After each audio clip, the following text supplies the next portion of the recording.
Hello, and welcome to Sobercast, where we provide AA speaker meetings and workshops in podcast format. We're an ad-free podcast, and if you enjoy listening, please help us be self-supporting by visiting Sobercast.com, look for the donate link, and drop $1 or $2 into our virtual basket. We hope you enjoy the podcast. Have a great day. My name is Mary, and I am an alcoholic. My dry date is the 10th of August, 1984. My group is the Markham Village Group in Markham, Ontario. I have a sponsor, and I sponsor women, and I am a very grateful, active member of Alcoholics Anonymous. And I am so delighted to be here, and I don't want to forget anybody. I want to thank Cynthia, the speaker chair, for all your hard work and for inviting me here. And Dave, the chair of the conference, what a wonderful job you've done. Thank you so much.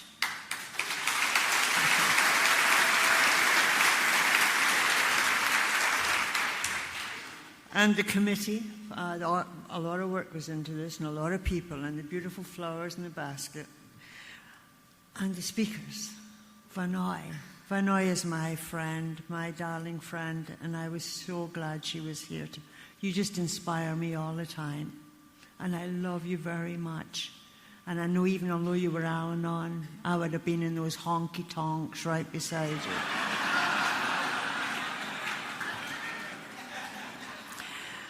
And I'd like to thank Marty. Spoken with Marty, it was a great talk. And thank Brian, great talk this morning. Thank you so much, Brian. And my sponsees, I have a couple of sponsees here, and I have my dear friends. There's two Scotsmen are here that are dear friends of mine, Benny and John. and when I got sober in Edmonton, Alberta, I had a slip. And I went to a lady, and this is 1984, so things were a bit different. And her name was Pat, and I just admired her so much, and I always wanted to please her. And the morning I was going back to take my chip after I had a slip, I said to Pat, I'm so sorry I let you down, and I let AA down. She said, you didn't let me down, and don't talk to me for a year. Where are you, Pat? And I got sober on that.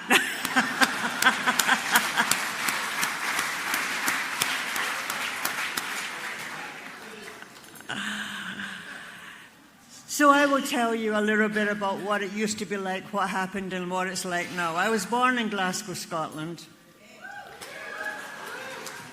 I have Scottish, Irish, and English blood. It's sort of like having Braveheart, St. Patrick, and the Queen all rolled into one.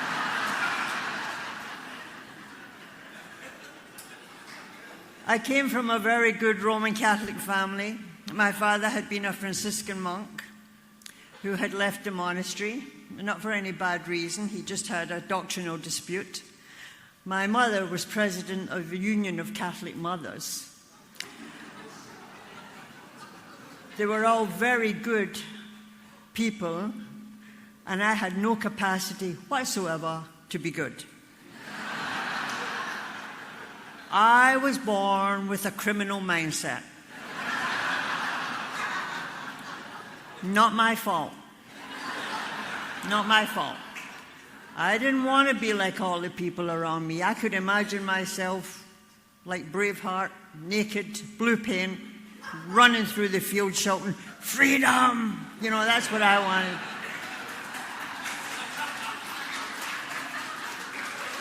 There's a visual.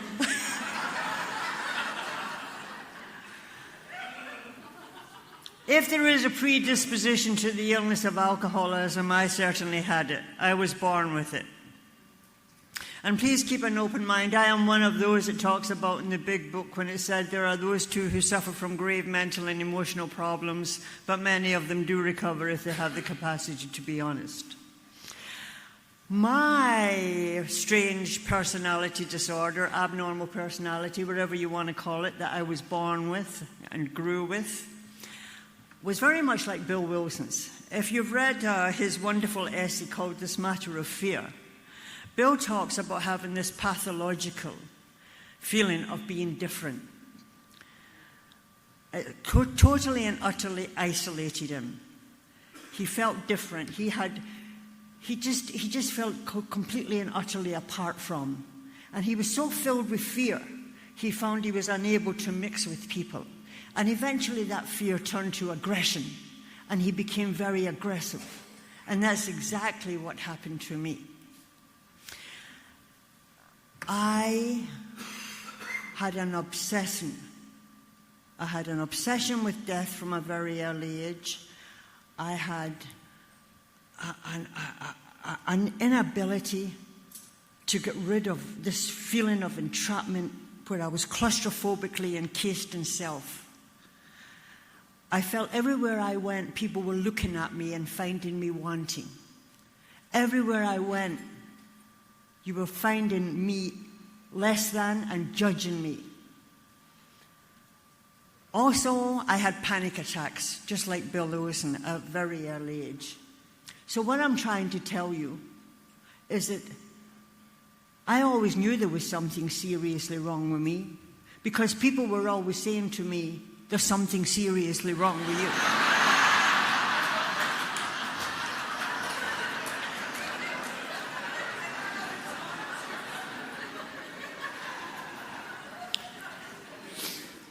Every year my family would take me to Ireland, and we'd go there for the summer. And my family in Ireland would look at my mother and they'd say to her, she's not right, you know. And if you're not right in Ireland, you're not right anywhere. Right? Just a fact.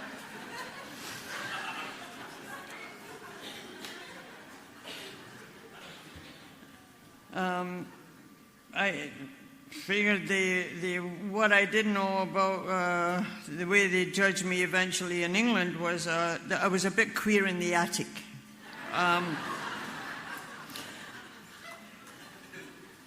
So this inability to mix, this horrible feeling of being different, this feeling of aggression, I wasn't able to make friends very well. I had something that most alcoholics are born with, although Al-Anon will never give us any credit for it, and that is I had a high IQ.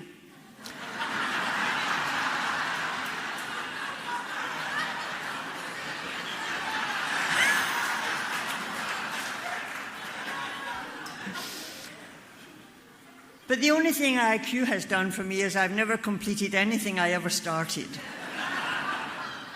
I get bored very quickly. Anyway, because of this IQ, I did quite well in school, even although I don't know why I did, but I did. And I was sent to Our Lady in St. Francis Senior Secondary for young ladies. There was Franciscan nuns there. And I was 12 when I went there, almost 12. I didn't like the nuns, and the nuns didn't like me, because I had an inability to take instruction. I did not like structure. And I had a behavioral disorder because I couldn't sit still for long. And when at age 15, a nun, hit me over the hand with a ruler. And I figured if she could give it, she could take it.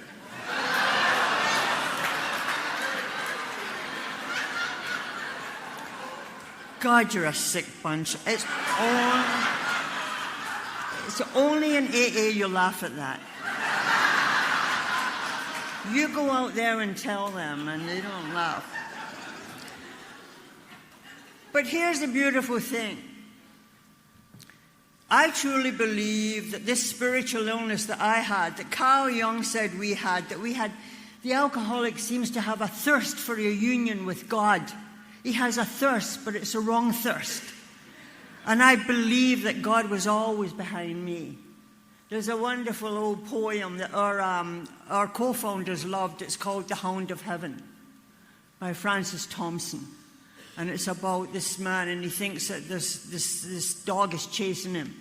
And eventually he turns around and confronts it, and it's God. God has been chasing him through the alleys and through the gutter. And believe you me, I know what it is to live in the alleys and the gutter. And the Mother Superior, they expelled me. And I think that was a bit of an overreaction, but they did. And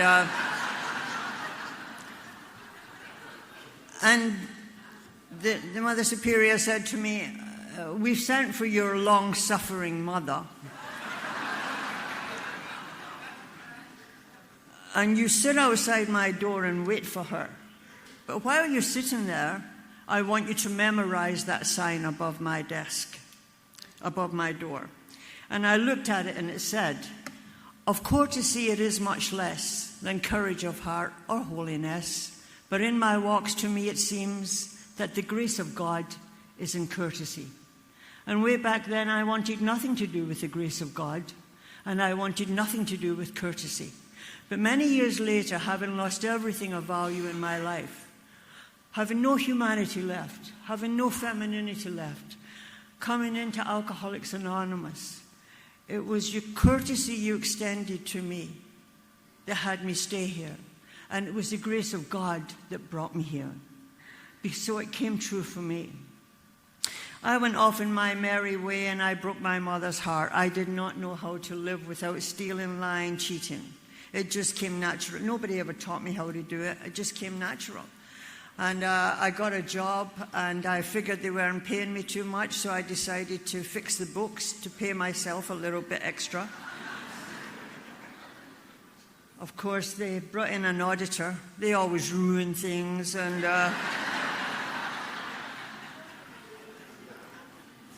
then they sent for my mother, and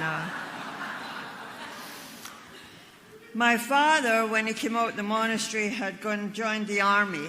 And my father was a very brave man. He loved God. He was in Dunkirk. My mother's two brothers were killed, one buried in Greece, one buried in Belgium, of other family members who were in concentration, Japanese concentration. I came from a family who loved their country, who loved God, and who had great values. I had none of those. Absolutely none. Now, definitely I was ill. I was not right. You know, every year I went back to Scotland for years. I have these two old aunties, the ones that came and took me off the street in Miami. And no matter how long I've been sober, every year I go in the door and the first thing they say to me is, has that AA found out what's wrong with you yet?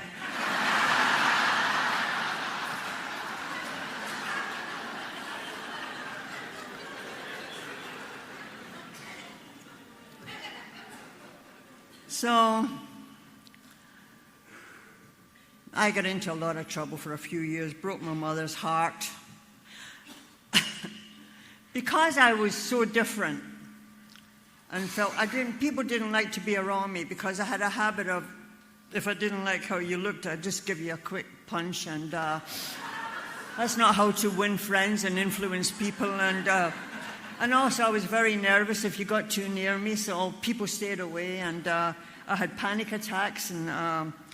But you know, my peers started dating, and I figured if I do what they do, maybe I'll be like them, because they seem to have an ease and comfort in the world that I never had, and I wanted to be like them. So I went out on my first date, and I don't know if the American men are like Scottish men, but with Scottish men, at the end of a date, they want a reward.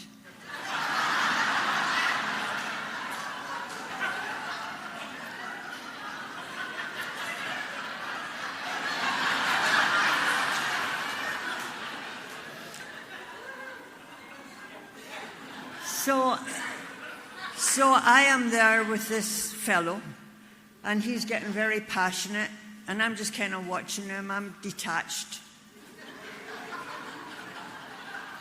Because I'm thinking about myself.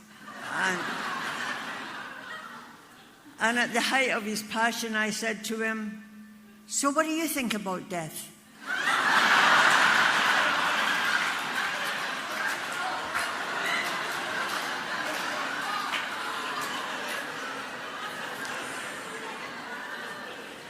He said, I think you should go home now.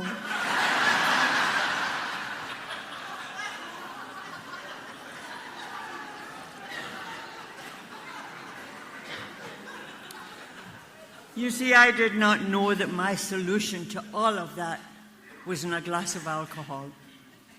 I did not know that. I never wanted to drink because I come from a Gaelic culture.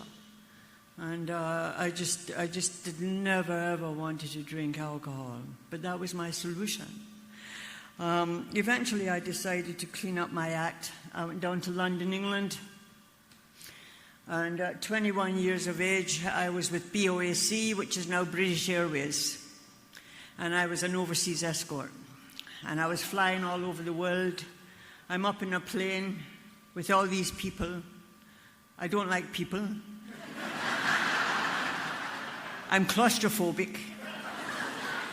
And I have panic attacks. But I could pass an interview, and I don't understand all that. But so it was not a good career choice, and so I decided to get married. You see, I was always looking for a solution. I was always looking for someone to understand me. I'm so happy I can laugh at it now.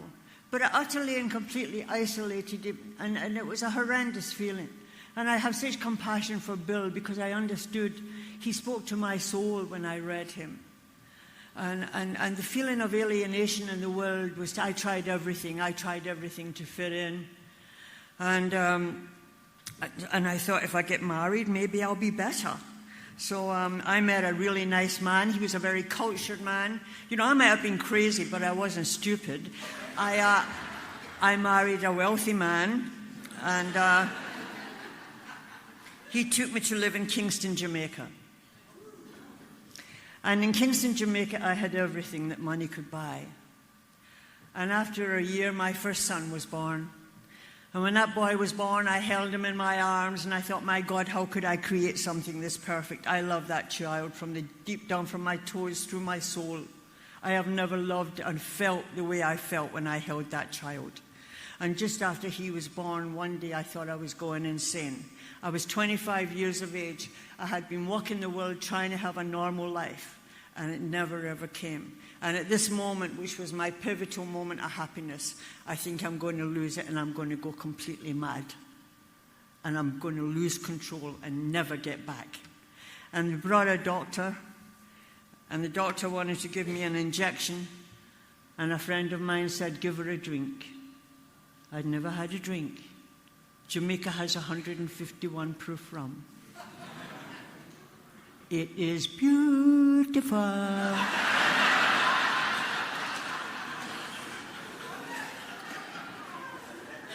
I drank that 151 proof rum, and it went all the way deep down inside of me like a piece of velvet. And it wrapped itself around every raw nerve ending I had been walking around for 25 years. Dr. Silkworth said men and women drink because they like the sense of ease and comfort that they get. That's what I got. If I hadn't got that, I wouldn't have drank it. I didn't drink to get high. I was born on high alert. I drank to get a little bit of shush. Right? Just a little normal living. That's all I wanted. And for some reason that they don't even understand today, in 2018, for an alcoholic of my type, with the predisposition of the personality disorder, and this other thing that I have deep inside of me, the alcohol can come in and do for me what no psychiatrist can do and no pill can do. That's some kind of wonderful. And I had found my magical elixir, and I drank every day. And for a long time, it was good. Not a long time, because men and women go down the road quicker than men, but for about 4 years. And then my second son was born. I drank every day I carried that child, because by then I had lost the power of choice and drink. And I only say that to you because that's who I was. I'm ashamed of it today, but I didn't know how to do any different. I thought if I don't drink, I'll go mad. I was absolutely sure of that. And I don't know why my boy didn't suffer from the effects of me drinking alcohol every day, but he didn't. And I don't understand that. Then I just went crazy for a while. because I had crossed the invisible line. The cucumber had become a pickle. I don't normally tell the Bob Marley story anymore because I told it for so many years, but Dave wants me to tell it. So I used to live across the road from Bob Marley on Hope Road in Kingston. His record producer had given him a big old great house on Hope Road. That's where his museum is today. And I lived right across the road. And I didn't like Bob. I didn't like Bob because I thought Bob was a pothead.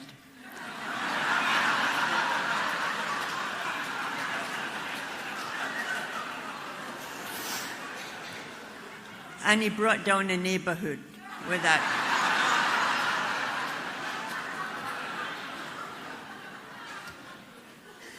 And Bob didn't like me because I'm a drunk. And alcohol is against the Rastafarian religion. My friends used to say to me, Mary, come try a little sensimilla, man. Look how the liquor's making your eyes red. And I used to say, I don't want nothing that's going to screw up my brain. I'll stick to liquor. Thank you. Anyway, Bob had a BMW and I had a BMW. And one day I'm in the garage and I'm waiting for them to fill up my car, and I'm standing with my Dunhill cigarette lighter, kind of swaying in the breeze, half drunk, thinking about myself.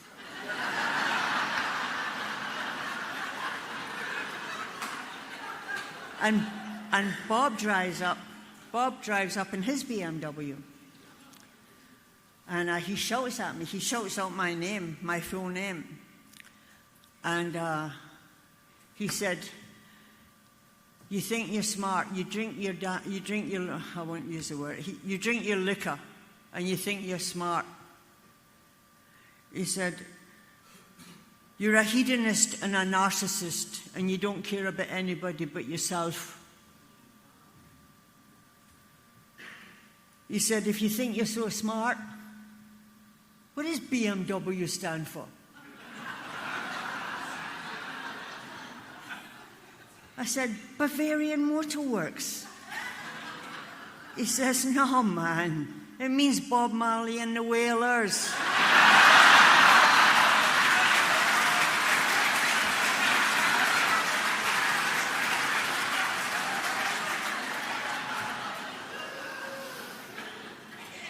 So much for him.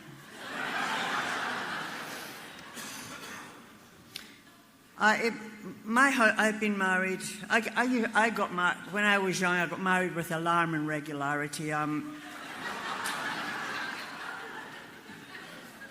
So my husband, all of my husband have had nervous conditions that they didn't have.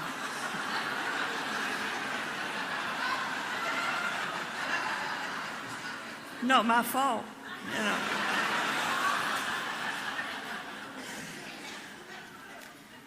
So my husband, he was such a nice man, and I got into a lot of trouble. I got into trouble with the police for beating up a dry cleaner, and you know, he used to take me to the country club, and people used to love me. But by now, I don't behave. I don't know how I'll behave. I might have one drink and I'll be okay. And I might have a couple of drinks and I would just be absolutely and utterly obnoxious. And I will, if someone disagrees with me, I'll break a bottle and challenge them to a duel. And he would run me home and he'd lecture me, and I'd say, "If you drop asleep tonight, I'll kill you." And he'd be... And one night he did drop asleep, and I hit him over the head with a piece of mahogany. That is a hard wood. He had no sense of humor about that whatsoever. And his mother came to see me. And they called my mother in Scotland because nobody knew how much I drank and nobody knew what was wrong with me. And they said to my mother, "There's something seriously wrong with your daughter." My mother said, "There was always something wrong." So because I am obnoxious, because I'm selfish, self-willed, run riot, and because I don't care about anybody but myself, and because now alcohol is I love my children with every fibre of my being, make no mistake about that, I love them, but I am a hopeless alcoholic, and I cannot stop drinking, and I don't want anybody telling me or monitoring me and telling me what to do. So I decide I'm going to divorce my husband and take my children and leave the island. And he didn't want me to take the children. And I said, if you don't, I threatened him with something that was utterly dreadful of me. So I left the island and took my children, went to Scotland. My boys were 5 and 9 then. My children went on a journey with alcoholism and they never touched a drop. My children lost their innocence, not because I ever physically abused them. I never physically raised my hand to my children. But I am a hopeless alcoholic mother. And when I take a drink, the drink takes me. And I don't know what I'm going to do and who I'm going to bring home. There's no sense of security with an alcoholic mother. And in Scotland, they told me about my drinking, and a man called that I'd known for a while, and he said, let's get married, and I'll take you to Canada. I thought, what a good idea. I love getting married.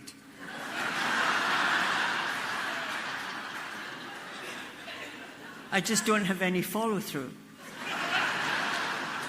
Because here's what happens to me. I fall in love, or whatever it is, and him and me are like Velcro. And then we get married.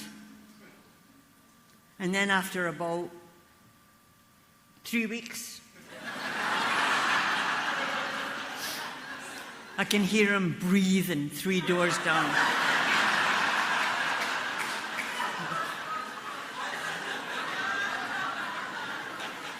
Did he always breathe like that? And then his thrill is gone, and I'm off looking for that ding-a-ling-a-ling someplace else. And actually, so I used this poor man to get to Canada.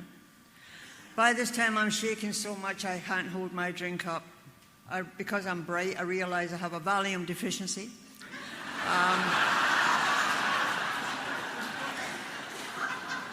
I get a job as a pharmaceutical rep. I could always get a job. Don't ask me. I always get a... My territory was southern Alberta, Saskatchewan, and BC. My head office was in Boisbriand, Quebec. And I was supposed to go around all these doctors all over, detailing these medications, because I forgot to tell you I had done some nursing in Scotland. And I was a blackout drinker on the road. And I sent that nice man I'd married, I sent him away. And it was just me and my 2 little boys. You know, I was sitting saying to Vinoy before the meeting started, listen to the music. The great music of Alcoholics Anonymous, the laughter and the joy of people who have come off a sunk ship. It's an amazing thing to me. And a lot of times I don't know why I deserve what I have today. And I am so grateful when I think of the life that I led and the life that my poor children led. Because what I would do as an alcoholic mother, because this is a horrendous disease, make no mistake. Sometimes I would tell my little boys I was going out to get something, and I'd go to the bar just for one drink, just one. And of course I have a phenomenon of craving that I don't understand. And I have one and I have to have 2 and 3 and 4. And then I will wake up lying on the bathroom floor in this old place I don't even know. And then a man says, can I take you home? And I'll take that man home. And my children will be in bed and they'll wake up through the night and they'll see this strange person there. And the next day I won't remember. And they'll say to me, Mommy, who was that man that was here last night? And I'll say, there was no man, you were dreaming. And I made my children question their reality. And I drive with them drunk in the car. And sometimes they'd ask me to cook a little something and bring it to school. And I'd say, I'm not going to drink, I'm not going to drink. I'm going to cook for my little boys. And then I couldn't. And then I'd say, just one. And then I'd have to have another one. And then I'd cook. And I'd take it down to their little schools. And I'd be so drunk I'd fall down almost before I got, and they'd see me there, and the little eyes would be looking at me. The eyes of the child of the alcoholic, the broken promises and broken dreams. And I had a terrible case of alcoholic telephonitis. I don't know if anybody in here has ever suffered from that. Alcoholic telephonitis is a phenomenon that never attacks in the day. It usually approaches around midnight. When you're sitting alone with your jug and you want to call somebody and tell them how you've been screwed by the world. But you don't call anybody nearby because they might come.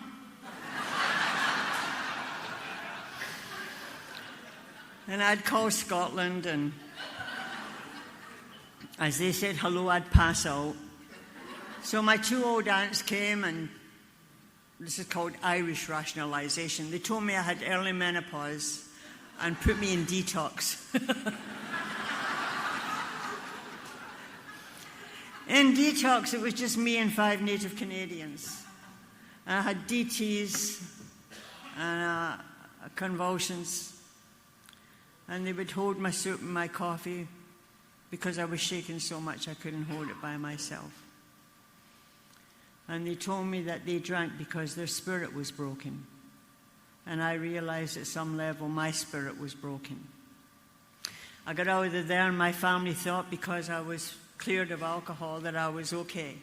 And they went back to Scotland, and I decided I'd go to Jamaica because my children needed to be near their daddy. He hadn't sent me any child support for 2 years. And I just thought, you know, the idea that someday, somehow, we will enjoy and control our drinking is the great obsession of every abnormal drinker. The persistence of this illusion is astonishing. Some of us pursue it into the gates of insanity and death. And I did that. I did that. I lived that. And you know, we always think this time it's going to be different. Changing people, places, and things. Not knowing that the only thing we have to change is ourselves. And unbeknownst to me, my eldest son, who was now 11, had written to his daddy and said, "Daddy, when I come back to Jamaica, I never want to live with Mommy. I love her, but she's a terrible drunk, Daddy. She drives with me and my brother drunk in the car. She brings men home, and I'm afraid." I went back to Jamaica with my boys, and I thought the father was taking them for a week. And at the end of the week, I called, and he said, "You're not getting them back. You're a drunk. You're a lush. And if you try and take them, I'll put my son on the stand to tell the judge about you." And I could not believe. I was such a horrible drunk, and yet I could not believe that I'd never have my children again. And I didn't want to put my boy in the stand, and it was a nightmare. And I went back to this old house I had rented in Kingston, and I took 2 bottles of Valium and 2 bottles of 151 proof rum. I wanted to die. But alcoholics are hard to dead.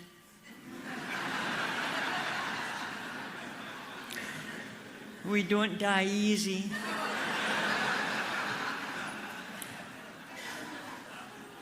When people say to me, "If I drink again, I'll be dead," I say, "You wish."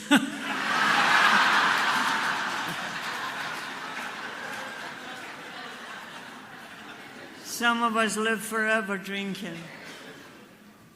And somebody found me, and they pumped out my stomach, and I was taken up to Kingston Hospital, University Hospital in Kingston, and that was December 1979.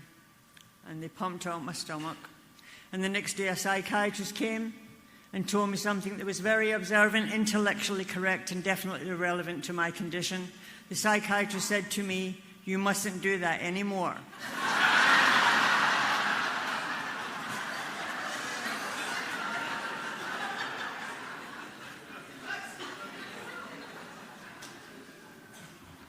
I wasn't allowed to see my children. I was living in an old rundown hotel in Kingston with a lot of other drunks, all expats who, like me, had once upon a time had dreams, and the sun had been our undoing. And you know what it's like. Alcoholism is the loneliest illness in the world, and you want somebody to drink with, and you have a few drinks. And I would find a man who drank like me, And we'd have a few drinks, and all of a sudden he looked real good. And he told me I looked beautiful. And him and I would wander off into the enchanted cottage. The only thing is the sun comes up.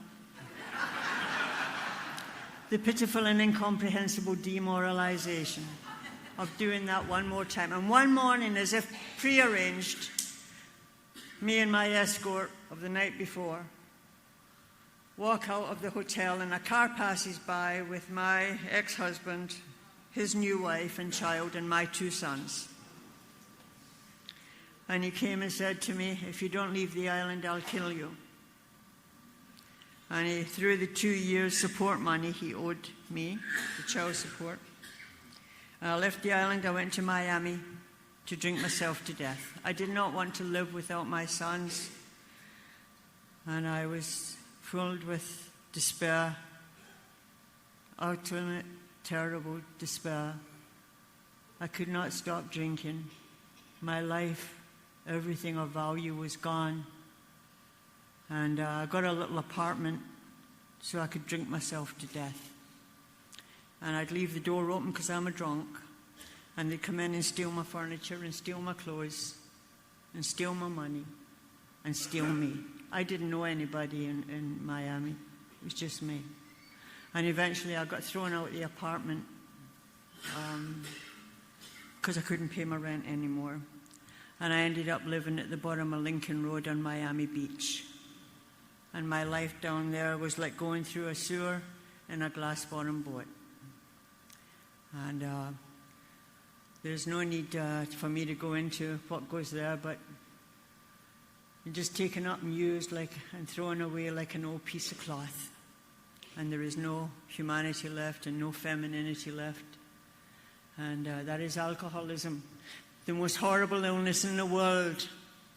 And we are the lucky ones. Are we not the most fortunate people in the world?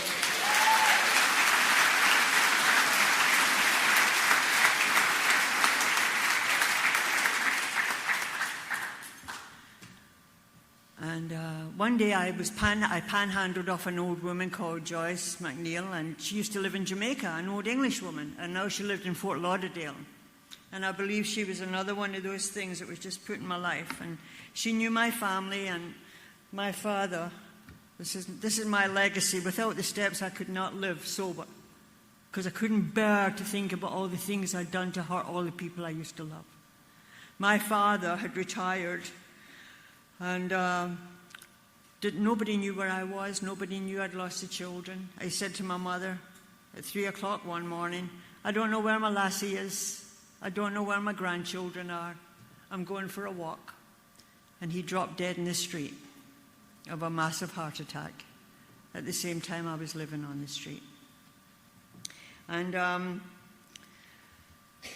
my family, I went back to Canada, and in Canada I spent 4 years in and out of psychiatric care. They diagnosed me as a manic depressive. I was on lithium. I was on lithium, Librium, Valium, all the lovely yums.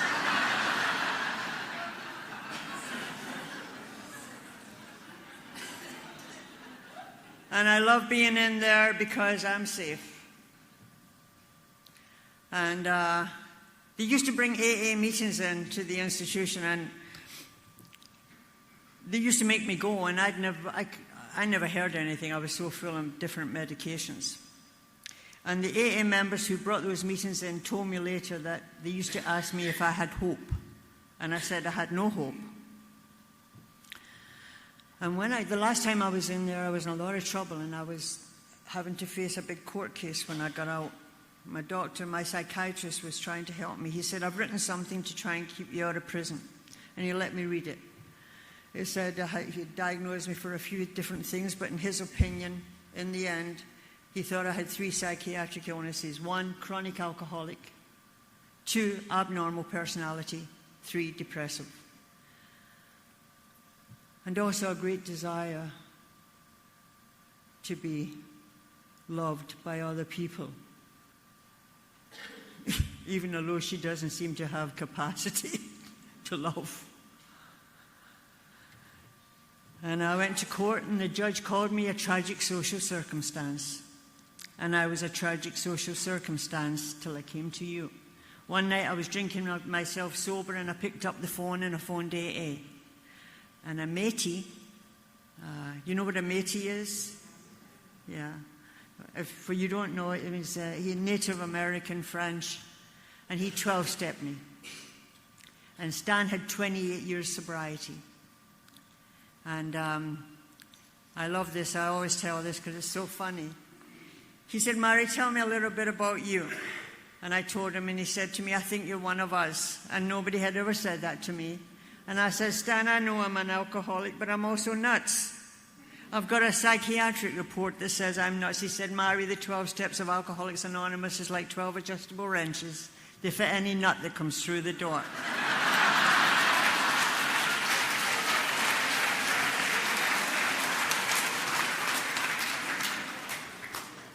And I told you I had one slip. My dry date is the 10th of August, 1984. On the 9th of August, 1984, a little gal spent the night with me. And the next day she said to me, I'm going to leave you now because my sponsor said you're a loser. And I only stick with winners in Alcoholics Anonymous. But before I go, I'm going to ask you to kneel down and say the third step prayer. And I said to her, I kneel for nothing. And then something said, think of your children's eyes. And I knelt down, and as if God gave me a vision, I don't know, but it was like a reel playing in my head, like a movie playing through my head. The previous winter, I had just got out one more time out the Misericordia psychiatric unit. And I had a lot of medication. And I called my family to arrange that I could go to Jamaica to see my sons. And the father said I could come to Jamaica if I stayed in a certain hotel. He'd check on me throughout the day to make sure I wasn't drinking. He'd have someone bring my boys to the airport, and I could have them for 5 days. And he put my sons on the phone. My son said, Mommy, we miss you. We hear you had another nervous breakdown. We just miss you so much, Mommy. And I said, what do you want for Christmas? And they told me. And I got on the plane in Edmonton, Alberta, and I had to change in Toronto. And in Toronto, I bought a bottle of vodka. And between Toronto and Kingston, Jamaica, I drank the vodka. And when I got off at the airport, my boys were shouting, Mommy, Mommy, and I dropped down drunk at their feet. And the people who brought my sons to the airport said, you won't be seeing your mother this trip. And I was lying on the ground, and he was leading my boys away, and they're looking over their shoulder with the eyes of the child of the alcoholic, the broken promises and broken dreams one more time. And that's what I thought about. And something happened to me, and I don't know what it was. But from that moment to this, I haven't had one desire for a drink, not one. I had reached a place...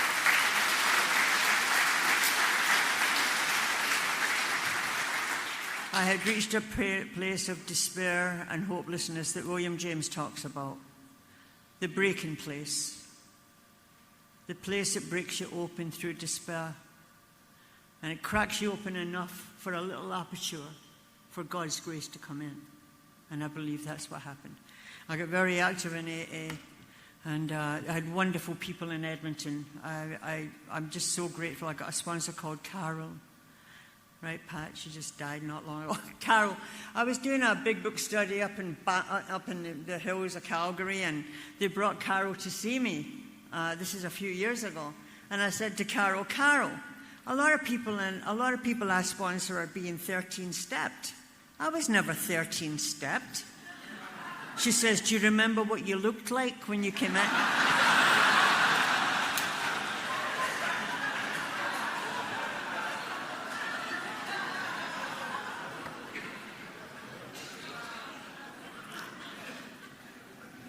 And I remember, the kind of AA I got was amazing. I did a 4th and 5th when I was about 6 weeks sober because I couldn't stand myself.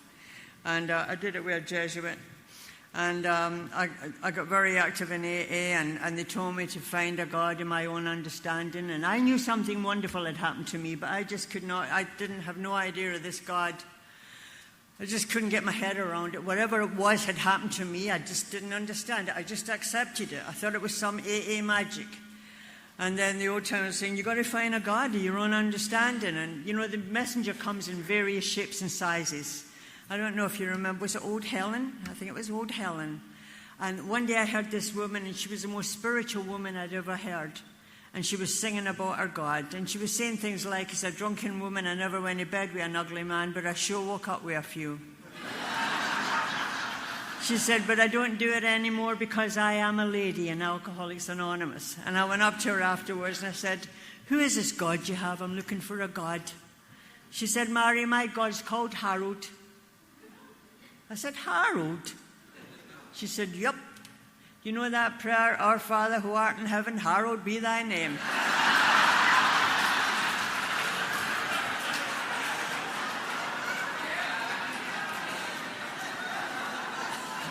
She was pulling my leg.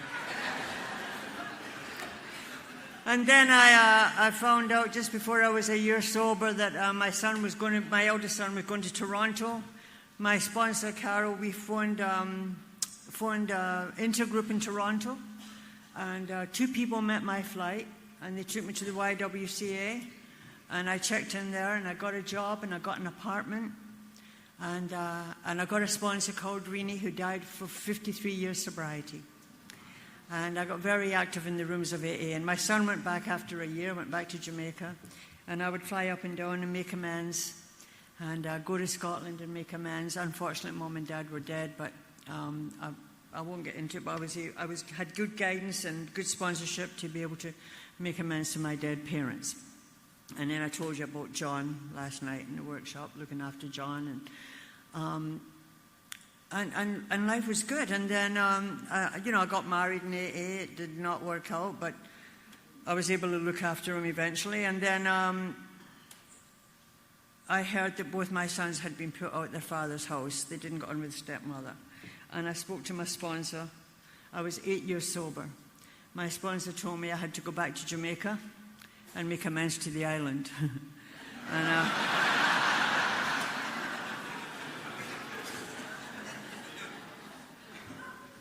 And back to Jamaica, and I lived with my old ex-mother-in-law, because she always loved me. And if you really want to know how you're doing, go and live with your old ex-mother-in-law. She'll tell you. And my boys wanted to leave the island. One of them wanted to go to Scotland to my family for some education, and the other one wanted to go to Florida school, Broward Community College, and I did that. I worked with the poor people down there for a while, and I tried to get involved in AA. It wasn't very strong down there. I had long-distance sponsorship, and I came back. And then my 2 boys came to live with me. After 13 years, I got my sons back. What is this but a miracle?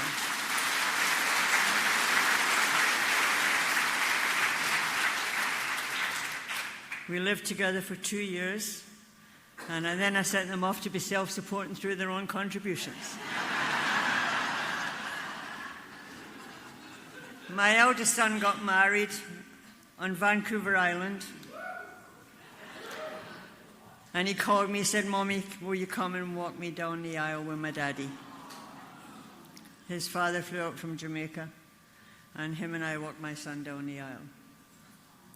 And then my youngest boy got married in a Ukrainian church in full Scottish dress and danced with me to a tune called Mama. And my boys are so loving to me. And they've given me 5 little grandchildren. And my grandchildren have never smelled alcohol in my breath. And my sons call me all the time. I was just sharing a couple of texts I got before I got up to speak. And, they just tell me how much they love me.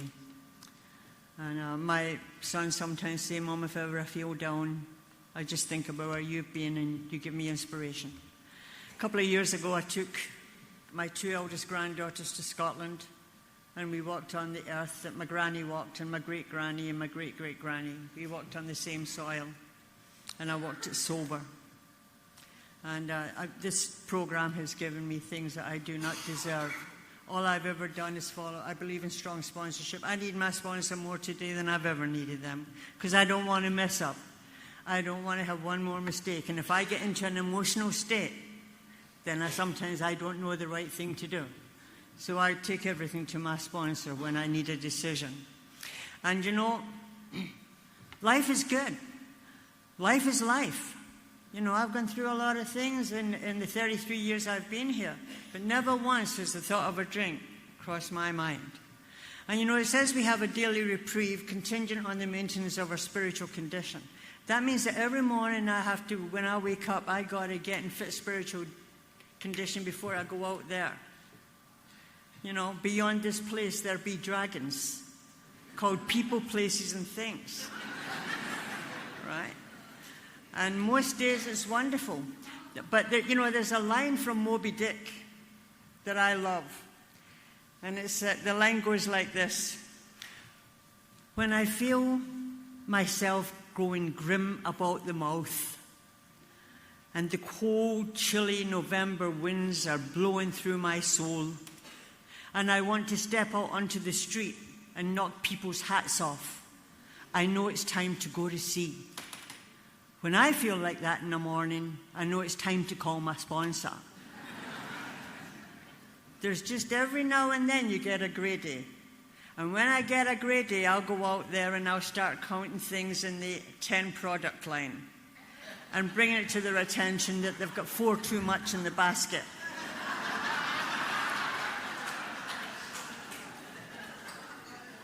Or else, you know, they drop hangers. I'll tell them I really think they should do better, and they don't always take it well. And that's because I have something going on inside of me that I am finding fault out there. And I'll just finish with this little thing to tell you that no matter how spiritual we get, we never rise above human being. And this is a continual journey that we are on.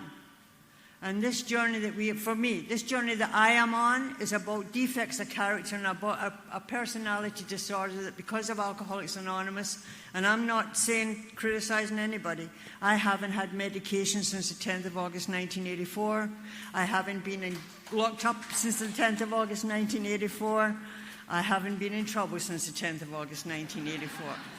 I'm very, very happy about that. But 5 years ago, I was working for a woman that God had put in my life to test my serenity level.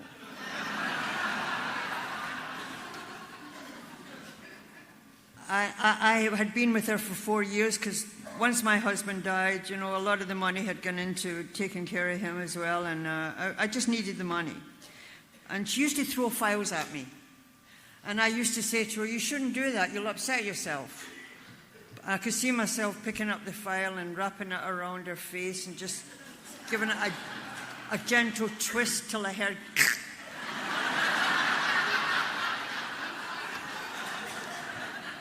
You can think what you like, but you got to act right. Right, girl? So anyway, one day I walk in there, and I don't know, maybe I was in fit spiritual condition. This is 5 years ago. I walk in and she throws a file at me as I walk in the door. And it's just her and me in the office. And I went to the front door. I said, God, I'll see you when I come out.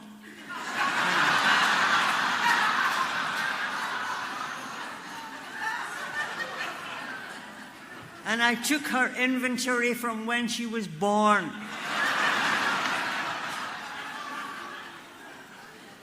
And I had that most incredible rage. You know that rage that makes you omnipotent? And it didn't last. It must have only been just a couple of minutes. But anyway, in the end, she's sitting cowering in her chair. And I stop. Quick as I started, I stop. And she said, I think you should go home. You're not feeling well. And I said, till you go home. I've got work. She ran out the door.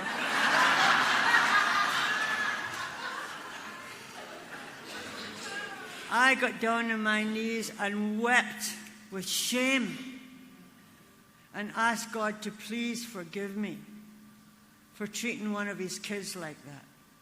To lose my temper like that is unforgivable at my stage of sobriety. And I called my sponsor. My sponsor said, I told you. Didn't I tell you? Are you listening this time? You're always staying in relationships past the expiry date.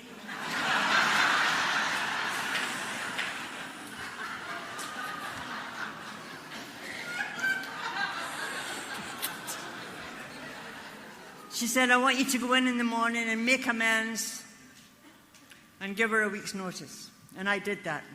And afterwards, I did some intensive 4-step work on that rage. And what came about was that that woman had made me feel helpless, the way something had happened long ago. And it was kind of stuck in there and stranded in this, whatever it was, real or imagined. And I was able to identify it and see what it was. So for me, this is a never-ending journey. You know, it's progress, not perfection. I'm better than I ever was, and I thank God. And I have a God in my life that without God, I am nothing. Without God, I am nothing. I could not go on an elevator because I'm claustrophobic without God. I could not go on a plane. I'm on planes all the time. I can do nothing without God. God is everything, and I am nothing. And, you know, there's many people today wanting to change our fellowship. There's many things going on where they're trying to change all kind of things about our fellowship. I mean, what really needs to change since 1935? Can you think of anything? I can't. Bill and Bob, by some beautiful thing through God, gave us this for hopeless alcoholics of my type, a hopeless drunk like me, to give my children back their mother, to give my brother back his sister, to give my family back a family member, and to let me have a little meaning and purpose in this world that for so long I destroyed. And I'm no longer pouring this thing into my life. So I want to thank Bill and Bob for what they gave us, for the sacrifice. I want to thank the lady who has 50 years for staying there and keeping the doors open. And I want it to be here. Bill Wilson said that Alcoholics Anonymous is not a success story. Rather, it is a chronicle of our colossal human failure, turned to usefulness by the divine alchemy of a loving God. And thank you so much for having me here.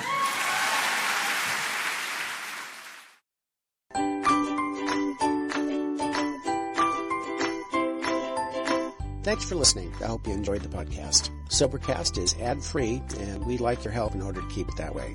So if you'd like to help us be self-supporting by pledging $1 or $2 a month, visit Sobercast.com and look for the donate links. Thank you very much.